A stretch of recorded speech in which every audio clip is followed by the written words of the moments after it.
ఒక్కసారి కొమ్మూరి గోల్డ్ కి కాల్ చేయండి. తాకట్లో ఉన్న మీ బంగారాన్ని విడిపించి మార్కెట్ ప్రైస్ కి వాళ్ళు కొనుక్కుని మిగతా డబ్బులు మీకు ఇచ్చేస్తారు. హాయ్ హలో నమస్తే వెల్కమ్ టు మనం టీవీ. నేను మీ చార్మి.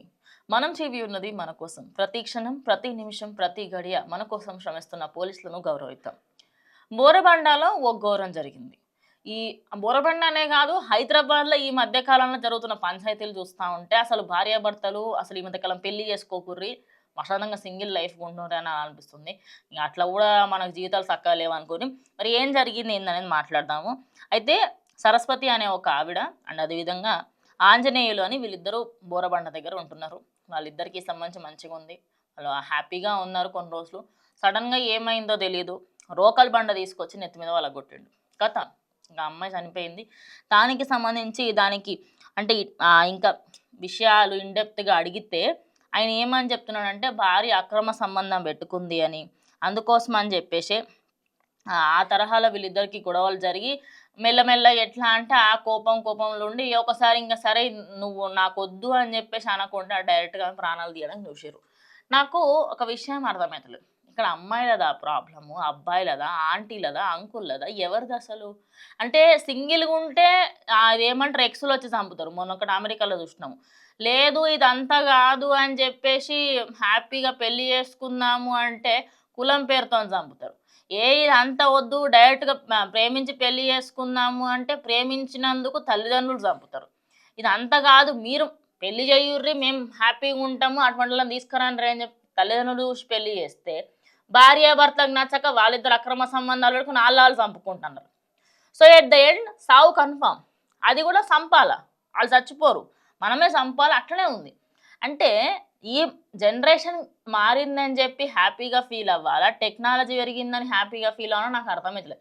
కానీ కంప్లీట్గా ఇప్పుడు చూస్తే మాత్రం ఈ బోరబండ పంచాయతీలో ఆమెకి ఆయనకి ఎలాంటి సంబంధం అని ఉండని. ఒకటి, ఈ అక్రమ సంబంధాల వల్ల వాళ్ళ కుంప కూల్చడమే కాకుండా అవతల వ్యక్తుల సంసారాలను కూడా కూల్చేస్తున్నారు. ఇప్పుడు నలుగురు జీవితాలు బొక్క. ఎవరెవరివి?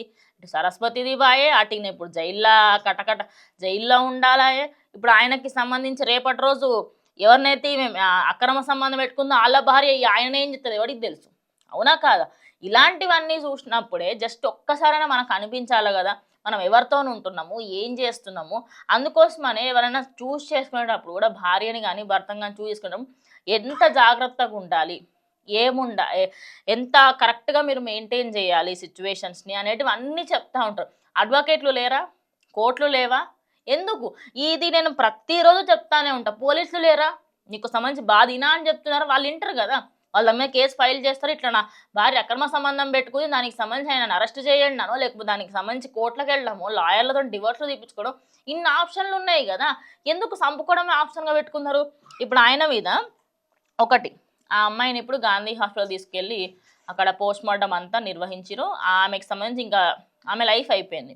ఇప్పుడు ఆ భర్త లైఫ్ ఏంది? జైల్లో ఉండాలి.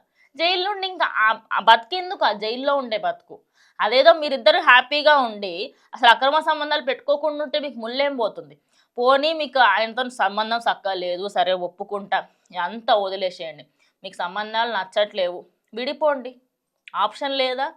సమాజం ఏమనుకుంటుంది? అప్పుడు సమాజాలు గుర్తొస్తాయి కానీ ఇట్లా చంపుకున్నప్పుడు సమాజాలు గుర్తురావు. పరువు ప్రతిష్ట తొక్క తోటకూర అప్పుడు గుర్తొస్తాను, ఇప్పుడు గుర్తురాదా మీకు? ఇట్లా చెప్పుకుంటా పోతే నాకు రోజు రోజుకి క్రైమ్ వార్తలు వింటా ఉంటే సో ప్రజెంట్ అసలు ఇటువంటి పంచాయతీలు అన్నీ చూస్తూ ఉంటే ఇంకేడదాకా పోతారు అంటే ఎట్లాగించి చంపుకోవడం అనేది ఒకటి కామన్గా పెట్టుకొని కూర్చున్నారు. మరి ఇప్పుడు బోరబండ జరిగిన ఇన్సిడెంట్ పైన పోలీస్ కేసు అయితే నమోదు చేసి ఆయన జైలుకి పంపిస్తున్నారు. కానీ నాకు ఒక్క విషయం అర్థమవుతలేదు, చంపుకునేదాకా ఎందుకు వెళ్తున్నారు? అంటే మీకు అంత లోకు అయిపోయిందా ఒక మనిషి ప్రాణం?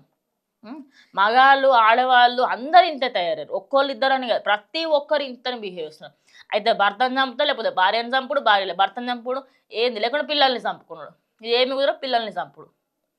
చంపుకోవడాల గురించి కాకుండా మీరు మీ జీవితంలో ఒకసారి కూర్చొని మాట్లాడితే తేలిపోయే సమస్య ఉంటే కూర్చొని లేదు విడిపోతానే కట్టడానికి విడిపోయి ఎవరి జీవితం వాళ్ళు హ్యాపీగా బతకండి. ఎందుకంటే మీ వల్ల నిండు ప్రాణాలు పోతున్నాయి. చాలామందికి తల్లిదండ్రులకు సంబంధించి పిల్లల తల్లిదండ్రులు కోల్పోతున్నారు, తల్లిదండ్రులు పిల్లల్ని అదేవిధంగా ఆ ప్రేమని కోల్పోతున్నారు. ఇవన్నీ అవ్వకుండా ఉండాలంటే మార్పు ఫస్ట్ మన దగ్గర నుంచే రావాలి.